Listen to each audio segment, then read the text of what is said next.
This is what happens when you chain 3 paradiddle variations together and then take it to the kit.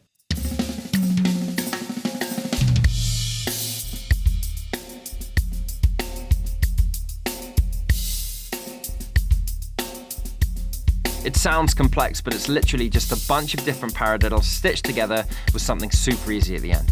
Today, I'll show you how to turn that into this.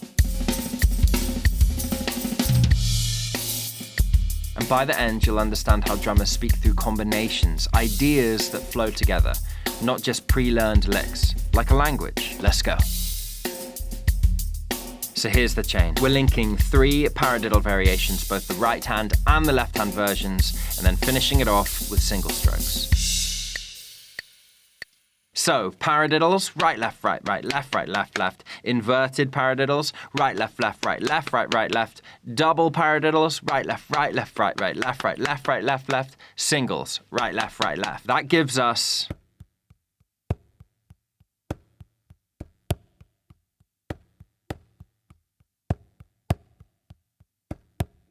the kind of workout that forces your hands to adapt, to change grips multiple times throughout, and to get those accents really popping through. All right, now, let's crank it. We'll practice it at 3 tempos, learning, intermediate, and advanced. Then I'll show you how to turn it into a couple of badass chops. Hang tight. For our learning tempos, 60 BPM as 16th notes, focus on clean transitions, and most importantly, accent clarity.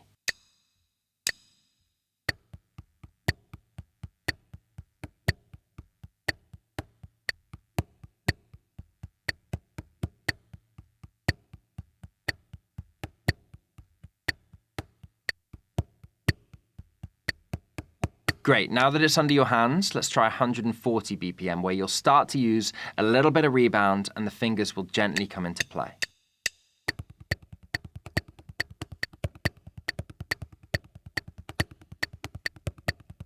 Wicked, if you could do that, you've got all the core foundations down. Now, it's just a matter of using the fingers a little bit more to get this to our advanced tempo of 180 BPM.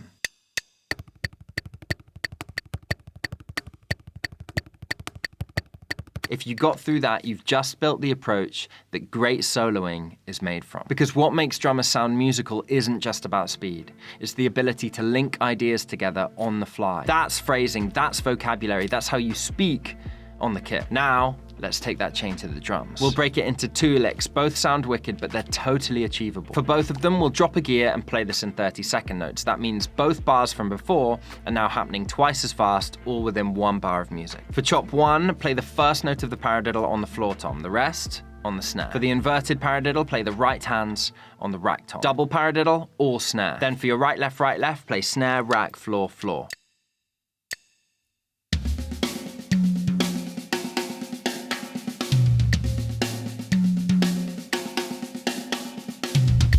If you could do that, you're really starting to learn how to take basic hand speed exercises and turn them into monster chops. Now, let's try it in a groove at 90 BPM.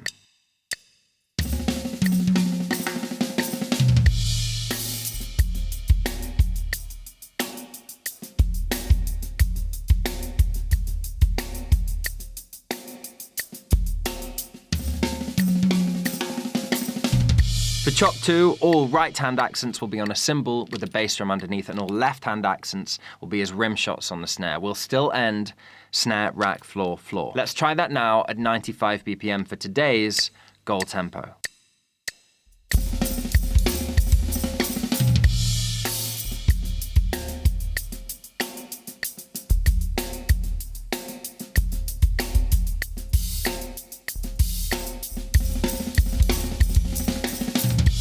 What you'll start to notice is how these 2 ideas connect. Mix the orchestrations from chop 1 and chop 2, and you'll quickly realize how this simple hand speed workout just turned into a lot of killer sounding fills. Combine that with the other Speed Lab lessons vocabulary, and you'll start to sound like a seriously top soloist drummer. At the very least, one with some killer fills in their back pocket. Check out all those lessons in the Speed Lab playlist here, and let me know how you get on. Sign up to the online school waitlist below if you'd like to dive deeper, and thanks so much for watching.